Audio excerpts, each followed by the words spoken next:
নতুন গল্প ও পুরনো ফ্রাঞ্চাইজের নতুন অধ্যায় নিয়ে আসছে বহু প্রতীক্ষিত সিনেমাগুলো। সিকুয়াল, রিবুট এবং জনপ্রিয় চরিত্রগুলোর ভবিষ্যৎ দেখার আকাঙ্ক্ষা যেন সিনেমা দুনিয়াকে যেন আরও এগিয়ে নিয়ে যাচ্ছে।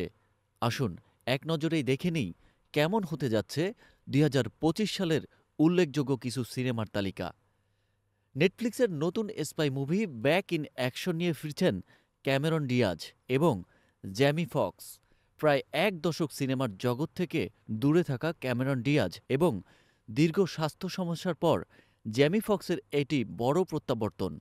২০১৪ সালের অ্যানি-এর পর তারা আবারও একসঙ্গে পর্দা কাঁপাতে আসছেন। সিনেমাটি স্ট্রিমিং শুরু হবে ১৭ই জানুয়ারি। ২০২৫ সালে মার্ভেল নিয়ে আসছে তিনটি বড় সিনেমা।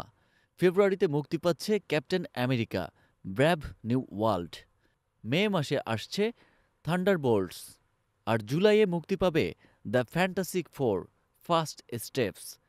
দ্য ফ্যান্টাসিক ফোরে অভিনয় করেছেন Pedro Pascal, Joseph Quinn, Ebon Moss, Bachrach এবং ভেনেসা কিরবি। এটি সুপারহিরো ফ্র্যাঞ্চাইজদের নতুন অধ্যায়। জুরাসিক পার্ক সিরিজের নতুন সংযোজন হিসেবে আসছে Jurassic World Rebirth. Scarlett Johansson এবং জ্যানাথন বেইলির উপস্থিতি সিনেমাটিকে নতুন মাত্রা দেবে। সিনেমাটি মুক্তি পাবে ২ জুলাই। কোবরা কাইয়ের সাফল্যের ধারাবাহিকতায় কারাতে কিড ফিরছে বড় পর্দায়। জ্যাকি চান আবারও মিস্টার হানের চরিত্রে আসছেন, আর নতুন কারাতে কিড চরিত্রে দেখা যাবে বেন ওয়াংকে। সিনেমাটি মুক্তি পাবে ৩০ মে।